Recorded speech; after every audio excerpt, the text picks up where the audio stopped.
se ha entregado de corazón. Es un latinoamericanista auténtico y lamentamos su partida. Le auguramos el mayor de los éxitos en las actividades que inicia a partir de hoy. Y yo quisiera que nos pongamos de pie y le tributemos un fuerte aplauso a Rafael Correa. No es necesario. Gracias. Gracias, compañero.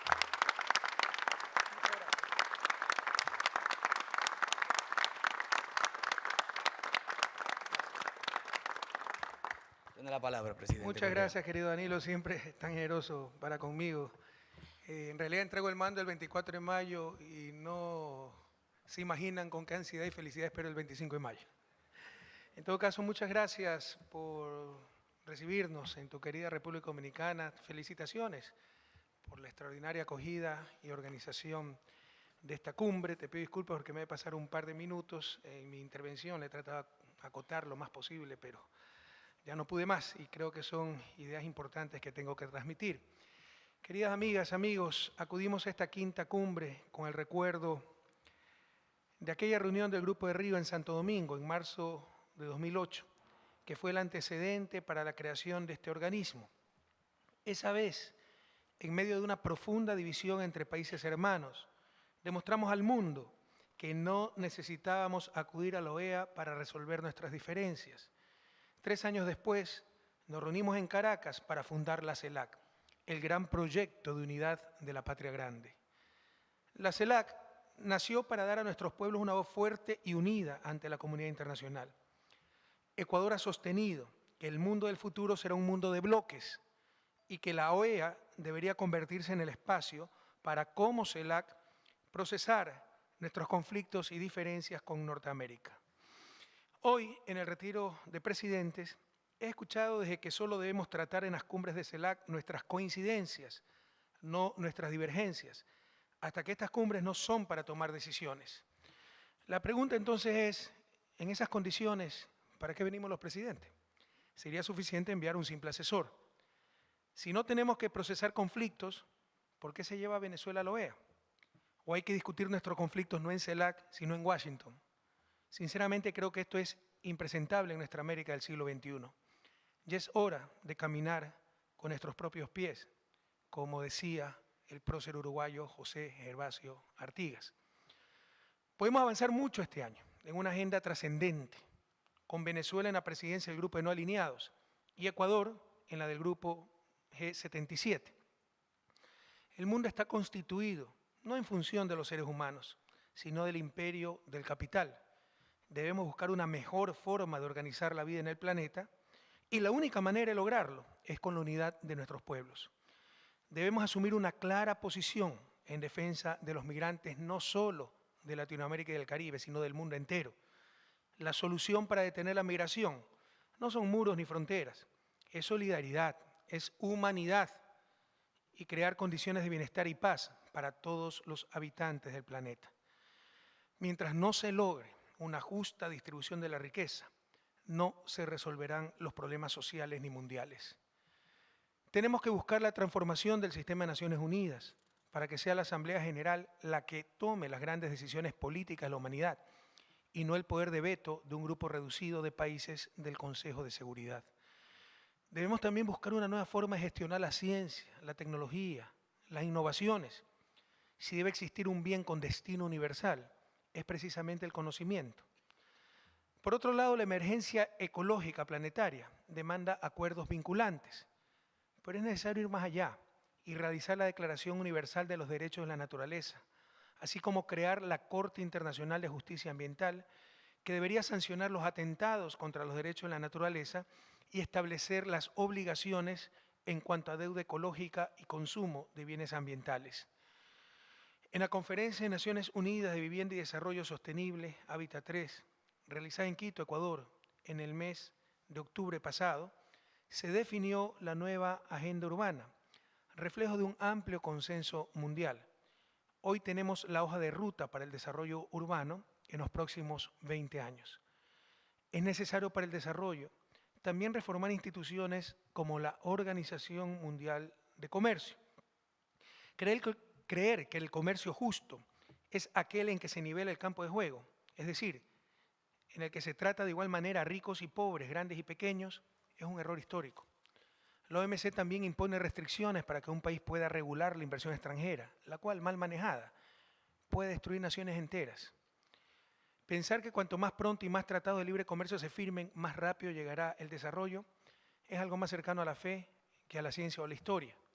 Satanizar el proteccionismo, entendido como el mantenimiento de adecuadas políticas nacionales de fomento productivo y la protección a la industria infantil y a los pequeños productores, es renunciar a la fórmula con la que prácticamente todos los países se han desarrollado.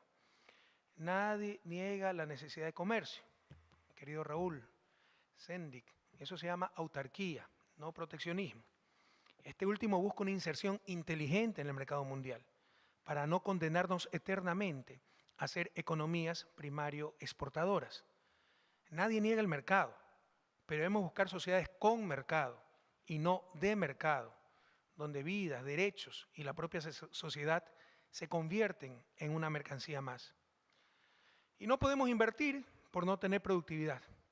Y no tenemos productividad por no poder invertir. Es el cuello de botella que se supera con adecuado financiamiento para el desarrollo. Tratar de arreglar las instituciones de Bretton Woods que tanto daño nos han hecho no tiene sentido para los países del sur. Debemos construir nuestra propia arquitectura financiera para que nuestro ahorro se quede en la región. También debemos buscar un instrumento vinculante para sancionar a empresas transnacionales cuando vulneren los derechos humanos y de la naturaleza. Separados, serán las transnacionales las que nos impongan las condiciones. Unidos, seremos nosotros los que impondremos las condiciones al capital transnacional.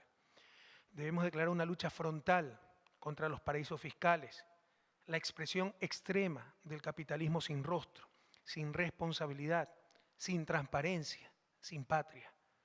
Nadie acude a ellos para transparentar cuentas. Y aunque la evasión y la ilusión afectan a todos los países, los más perjudicados somos las naciones pobres y las economías en desarrollo. Finalmente, debemos hacer un compromiso radical con la democracia, entendida como el gobierno del pueblo para el pueblo. Para una democracia real, la igualdad de oportunidades y la noción de meritocracia deben ser esenciales. De hecho, es la diferencia entre democracia y aristocracia. Todavía en nuestra América, muy pocos nacen en cuna de oro y demasiados nacen sin cuna. Las grandes desigualdades han creado democracias restringidas o abiertamente ficticias, en las que parecería ser que la soberanía radica en el capital y no en el pueblo. Debemos evitar democracias mercantiles, donde el dominio de la entelequia del mercado es tal que incluso la calidad de la democracia frecuentemente se mide por la cantidad de mercado. Debemos evitar las democracias mediatizadas, donde los medios de comunicación sustituyen el Estado de Derecho por el Estado de opinión. Debemos evitar las democracias ONGizadas, pobre traductor de ONGs, ¿no? NGO, donde los hacedores de política pública son supuestos representantes de la sociedad civil y burocracias internacionales. No hay nada más peligroso para la democracia que actores políticos sin responsabilidad política. Una democracia exige también, por supuesto, el respeto a los derechos humanos. Sin embargo, la satanización del poder político en América Latina, al pretender que solo el Estado atenta contra los derechos humanos y que la única fuente de corrupción es lo público, es una de las estrategias de inmovilización para mantener el status quo. Los pobres socioeconómicos no dejarán de ser pobres con caridad, sino con justicia. Y eso implica el cambio en las relaciones de poder dentro de la sociedad. Para ello se requiere captar el poder político y así que manden las grandes mayorías. Estimadas amigos y amigas, como ya lo dijo Danilo, esta es mi última cumbre CELAC. Entregaré el mando de mi país el próximo 24 de mayo. Hace 10 años encontré una Latinoamérica destrozada por el neoliberalismo. Y aunque falta mucho por hacer, nunca se ha hecho tanto como ahora. Sufrimos la pérdida de grandes latinoamericanos, como Néstor, Hugo y el mismo Fidel. Otros líderes históricos, como Lula, Dilma y Cristina, sufren brutales acosos. Hay claros intentos de detener la integración de nuestras naciones. Podrá haber retrocesos, pero América Latina nunca volverá al pasado. Nuestros pueblos no lo permitirán. Sí me preocupa que los presidentes estemos en tantas cumbres y nuestros pueblos continúen en los abismos. Les cuento una anécdota. Hace pocos minutos, cuando nos trasladábamos de este salón al comedor, en un bus, un pequeño bus, el cual le llamamos buseta, saludé al conductor, como siempre hago. Y al final se me viró y me extendió la mano muy efusivamente y me dijo: presidente, usted es el único que me saludó. Por favor, no nos olvidemos quiénes son nuestros mandantes. No nos olvidemos por quiénes estamos aquí y a quiénes debemos de servir. Querido presidente Salvador Sánchez, le deseo muchos éxitos.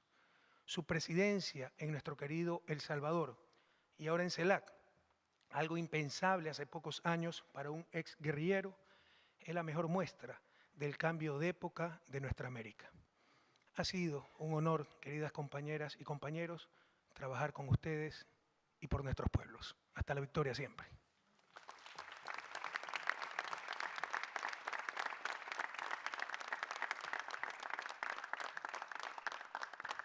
Muchas gracias, presidente. Tiene la palabra el presidente Priver de la República de Haití.